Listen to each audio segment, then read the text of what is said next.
ये कहानी है एक अतुलनीय पराक्रम की,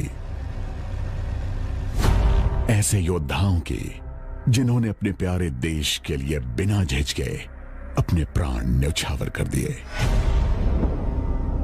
ये कहानी है असीम वीरता की, गाथा है अमर बलिदान की। ये कथा है एक ऐसे देश की जो संकट में एकजुट हुआ।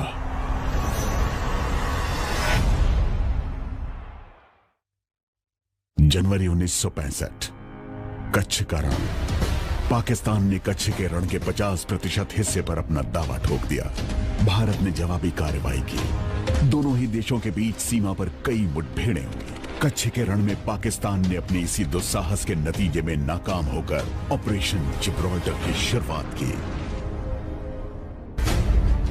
अगस्त 1965, कश्मीर घाटी। पाकिस्तान के हथियारबंद घुसपैठियों के कश्मीर में घुसने की खबर मिली। घुसपैठियों का मकसद था राज्य में घबराहट पैदा करना।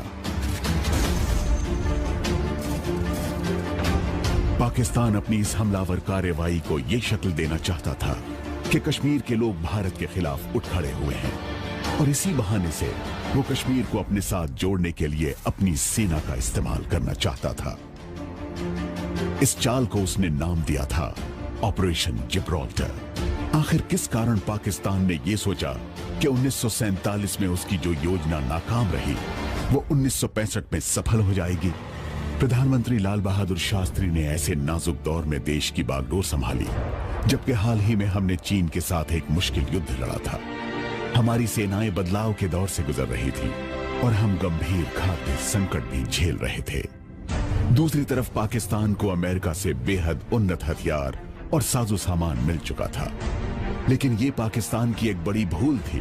वो ये भूल गया कि किसी देश की असली शक्ति उसके सैनिकों के मनोबल में होती है, उसकी मशीनों में नहीं।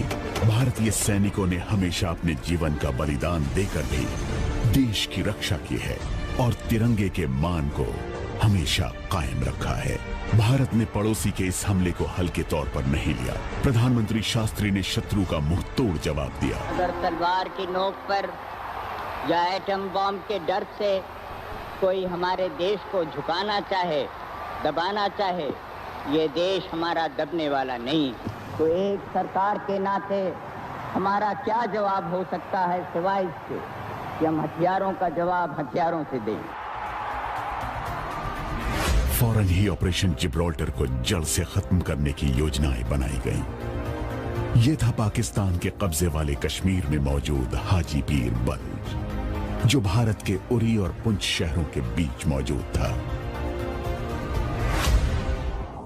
25 अगस्त को ऑपरेशन बख्शी की शुरुआत की गई ताकि हाजी पीर पास को अपने नियंत्रण में लिया जा सके।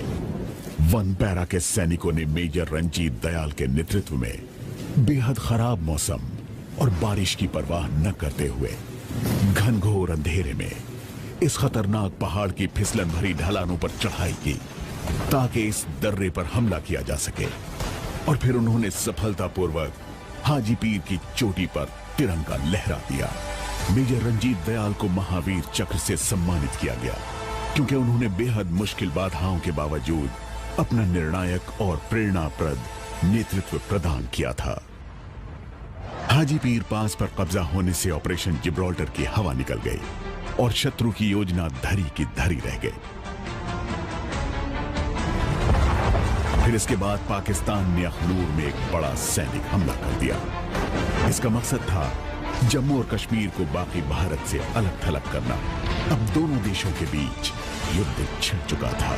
इस कम अवधि वाली मगर जबरदस्त लड़ाई में भारतीय सेना ने अभूतपूर्व शौर्य और बलिदान का प्रदर्शन किया और इन लड़ाइयों ने भारतीय इतिहास में अपना विशिष्ट स्थान बना लिया। जम्मू पर पाकिस्तान के हमले के जवाब में भारत ने पूरी पंजाब सीमा पर जबरदस्त हमला शुरू किया। भारत का लक्ष्य था लाहौर तक पहुंचना। लाहौर तक जाने वाली एक सड़क एक छोटे से कस्बे बरकी से होकर गुजरती है, जिसकी जबरदस्त घेराबंदी इन्फेंट्री और टैंकों के जरिए की गई थी। फोर सिख के बहादुर सैनिकों ने सेंट्रल इंडिया हॉर्स के आग उगलते टैंकों के साथ मिलकर बरकी पर हमले का नेतृत्व किया। यहां जबरदस्त युद्ध हुआ और आखिरकार भारतीय सेना ने जीत हासिल की और बरकी पुलिस स्टेशन पर प्रतीक के रूप में भारतीय तिरंगा फहरा दिया। पाकिस्तान ने जवाबी कार्रवाई के तौर पर भारत के पंजाब में खेमकरण पर हमला कर दिया। भारतीय सेना के साहसी सैनिकों ने असल उत्तर की लड़ाई में हमलावरों को मुंह तोड़ जवाब दिया। बेहतर अमेरिकी टैंकों वाली पाकिस्तानी सेना को भारतीय इन्फेंट्री और इंजीनियर्स ने एक चक्रव्यूह में फंसा दिया। 3 कैवलरी के टैंकों ने एक हॉर्स शो बनाकर दुश्मनों को घेर लिया और पूरी तरह कुचल दिया। इसी युद्ध में दुश्मनों के 100 टैंकों का कब्रिस्तान भी बना। पाकिस्तान की सेना ने अपने इतिहास में जो सबसे बड़ी हारें हासिल की हैं, ये उनमें से एक थी। इसी युद्ध में CQMH अब्दुल हमीद ने शौर्य का सबसे विस्मयकारी परिचय देते हुए केवल रिकॉइललेस गन के जरिए दुश्मनों के कई पैटर्न टैंक बर्बाद कर दिए, जिसका टैंकों से कोई मुकाबला नहीं था। भारतीय सेना की सर्वोच्च गौरवशाली परंपरा का पालन करते हुए उन्होंने देश के लिए निस्वार्थ और चरम बलिदान दिया। उन्हें परमवीर चक्र से सम्मानित किया गया। दुश्मनों को एक बार फिर अपनी ही जमीन पर हार का मुंह देखना था। सियालकोट, पाकिस्तान, यहां फिलौरा नामक एक छोटा सा कस्बा दूसरे विश्व युद्ध के बाद सबसे बड़े टैंक युद्ध का गवाह बना। यह लड़ाई टैंकों के बीच केवल 100 गज की रेंज में हुई थी। भारत की 2 सबसे पुरानी रेजिमेंट्स पूना हॉर्स और हॉटसन्स हॉर्स ने इस युद्ध में भारत को जीत दिलाई।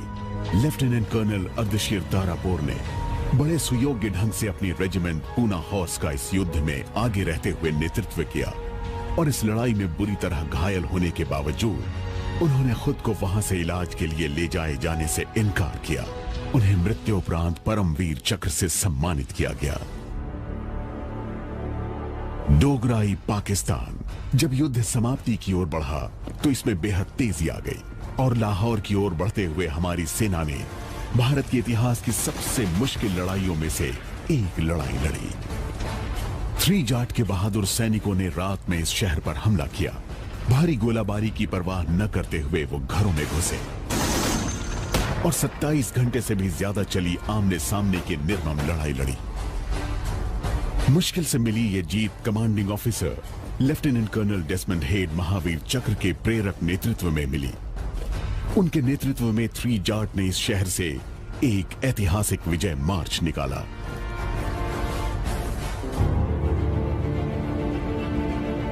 हमारे योद्धाओं ने हमारे साहसी हवाई योद्धाओं की सुयोग्य मदद से पाकिस्तानी सेना को जहां का तहां रोक दिया। भारतीय वायुसेना ने बड़े पराक्रम से युद्ध करते हुए महत्वपूर्ण स्थानों पर दुश्मनों के हमले की धार कुंद कर दी। उन्होंने अपने से बेहतर पाकिस्तानी विमानों के साथ भीषण युद्ध किया। वो शत्रु के मनोबल को पूरी तरह तोड़ने में कामयाब रहे। नौसेना ने भी राष्ट्र के आह्वान पर भरपूर साथ दिया। हमारे इन प्रहरियों ने हमारे समुद्रों में अपना फैलाव करने की दुश्मन की साजिशों से देश की रक्षा की। नौसेना के एंटी सबमरीन एलिजे एयरक्राफ्ट ने अरब सागर को दुश्मनों की पनडुब्बियों से मुक्त कराने में अहम रोल निभाया। देश भर के योगदान और दुआओं की बदौलत हमारी सेनाओं को जबरदस्त मनोबल मिला।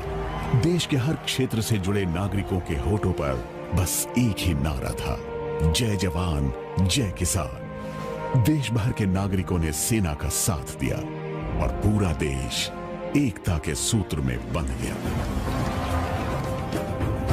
22 सितंबर को संयुक्त राष्ट्र सुरक्षा परिषद ने एक प्रस्ताव पारित किया। 23 सितंबर को रात 12 बजे से युद्ध बंद करने का फैसला अमल में आ गया। कश्मीर, पंजाब, राजस्थान और गुजरात में लड़े गए युद्धों में भारत ने 1920 वर्ग किलोमीटर क्षेत्र अपने कब्जे में किया, जबकि दुश्मन के हाथ केवल 540 वर्ग किलोमीटर इलाका ही लगा। देश के 2862 बहादुर पुत्रों ने अपनी मातृभूमि की रक्षा हेतु अपने प्राण न्यौछावर कर दिए।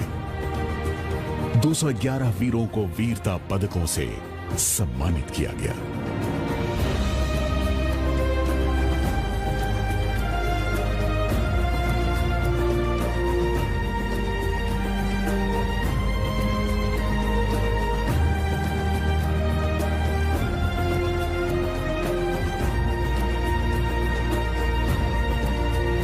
दुश्मनों को बुरी तरह मुंह की खानी पड़ी और उनका आत्मविश्वास मिट्टी में मिल गया।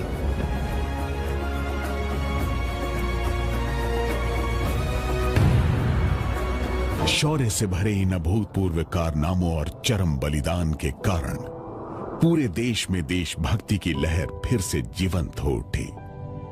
1965 के युद्ध के 50 वर्ष पूरे हो रहे हैं और यह समय है कि देश के हर कोने में बसे सभी भारतवासी एकजुट होकर उन योद्धाओं को याद करें जिन्होंने देश की एकता और भारत के सिद्धांत आधारित अस्तित्व के लिए खुद को कुर्बान कर दिया।